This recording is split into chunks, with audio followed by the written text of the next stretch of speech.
And so just overall, we can think of that space. We think of extramedullary, intradural, intramedullary, and you can see here that in that extramedullary space, most of these tumors are schwannomas, neurofibromas, meningiomas. I'll show some examples of that. Inside the spinal cord, most commonly they're ependymomas and astrocytomas. I think the last speaker mentioned hemangioblastomas, which have elements of vascularity and are more like vascular malformations, actually. And then we have metastatic disease, which is much more rare, as well as primary tumors of the bone. Okay. And again, here's just some examples. For the most part, we're seeing benign tumors. They're mostly schwannoma, meningioma, neurofibroma. And because they're so common, this is typically what we see in practice. And these patients, sometimes they're actually picked up incidentally. As you may know, neck pain, low back pain is pretty common. Many people have these symptoms, and they may get worked up by their primary care doctor with plain x-rays or oral medications like anti-inflammatory medications. But when the symptoms persist and someone starts to have maybe numbness, pain in an arm or a leg, and sometimes if they're having some subtle signs of imbalance, difficulty walking, maybe their fine motor coordination, their handwriting, dexterity are impaired. Oftentimes these patients will get an MRI. So sometimes these are picked up incidentally, and sometimes, as part of a workup for these symptoms, these lesions will be identified. And most commonly, these patients are evaluated first with an MRI that's not without any contrast. So, but usually if there is any suspicion for a lesion there, or a tumor, the patients will have a repeat MRI with contrast. And this is part of the normal sort of learning process too, not only for primary care physicians, but also our residents in training. When we're seeing patients in the emergency room or consultant on these patients, we'll often ask them to repeat an MRI with contrast, because it really helps us look at the vascularity and on other features, which I'm going to show you, okay? Again, this is the distribution of the tumors that we see here, and mostly are meningiomas or nerve sheath tumors.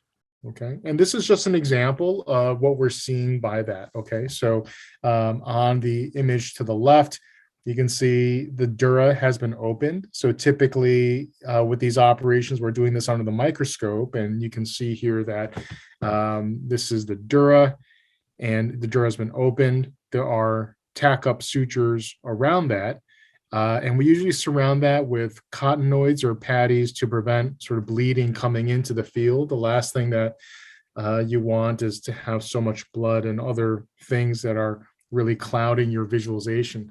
And when you look closely, you can see also there's some arachnoid here. So we have the different layers, right? So there's the dura, arachnoid, and pia. And the pia is really on the surface, and it's hard to see without really being under the microscope. But here you can see the arachnoid that's there, and we sort of cut those bands with micro scissors just to really open up and really want to visualize everything and try to find a plane between the tumor and the underlying spinal cord and the normal nerves. So you can imagine if we're trying to take out the structure that should not be there, but for some reason Mother Nature has placed it there, to get it out safely without harming the patient, that is the real technical challenge, right? So we want, these patients who are having surgery, most of the time are having some sort of symptom, right? It could be arm pain, weakness, hand pain, weakness, change in dexterity, can actually affect your balance and coordination if it's putting enough pressure on the spinal cord. So the challenge in training is obviously to take, medical students to chief residents and beyond, right? To get to the point where you're looking at the photo, but in years' time, you're going to be able to take out these tumors. And so the challenge is, obviously learning the approach, but also the nuances of getting the tumor out safely without causing harm or damage or complications to that patient. And complications do happen. This is neurosurgery, this is microsurgery, so these things certainly can happen. And we're talking about millimeters and fractions of millimeters of space that we're working with fine instruments. So There are some operations we do as neurosurgeons, especially spine surgeons with trauma and deformity that are very macro, involving a lot of instrumentation and bone osteotomies and a lot of real laborious type of techniques. But with this is real microsurgery. And you can see here from the caption that this is sort of what it looks like. These are cauda equina nerve roots.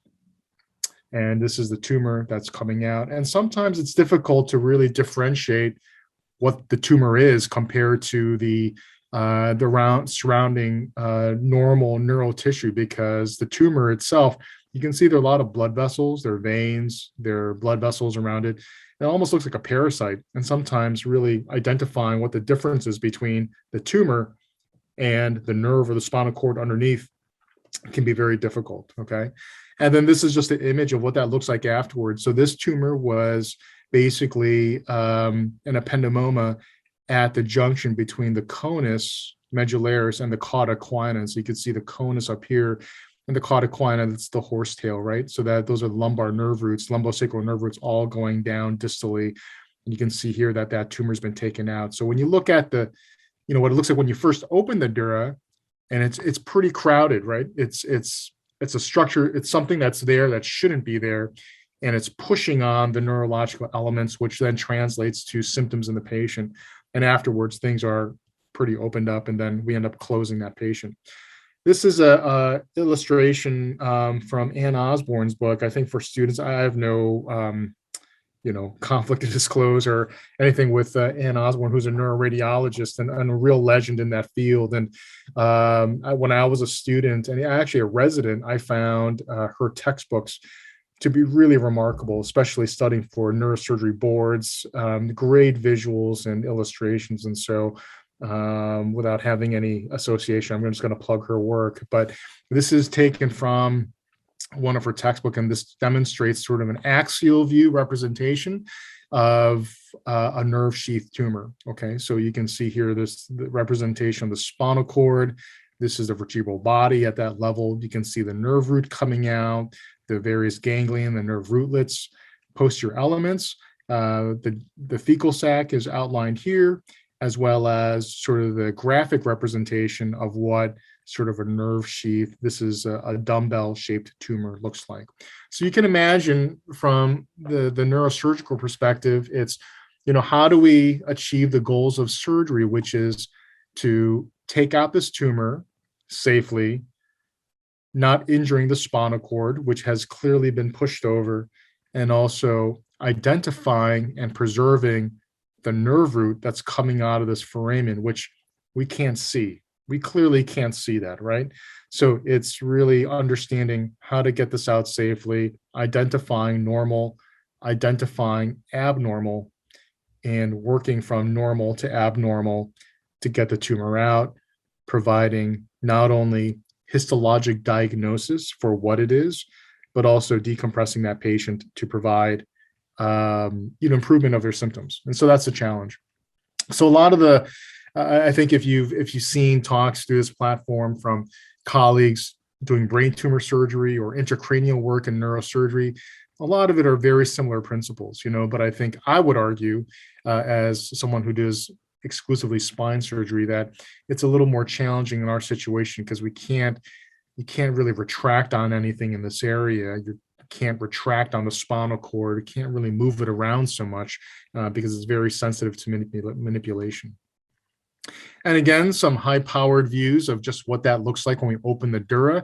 You can see the spinal cord here, a lot of the vessels on what we call the dorsal surface. So the dorsal surface is sort of, if a patient is prone, lying on their abdomen, and we're opening up the back, the dorsal surface is sort of the top-down bird's eye view of the elements. And so using intraoperative microscopes now, we can visualize that very well. You can see nerve roots that are coming off the spinal cord. Hey everyone, Ryan Rad here from neurosurgerytraining.org. If you like that video, subscribe and donate to keep our content available for medical students across the world.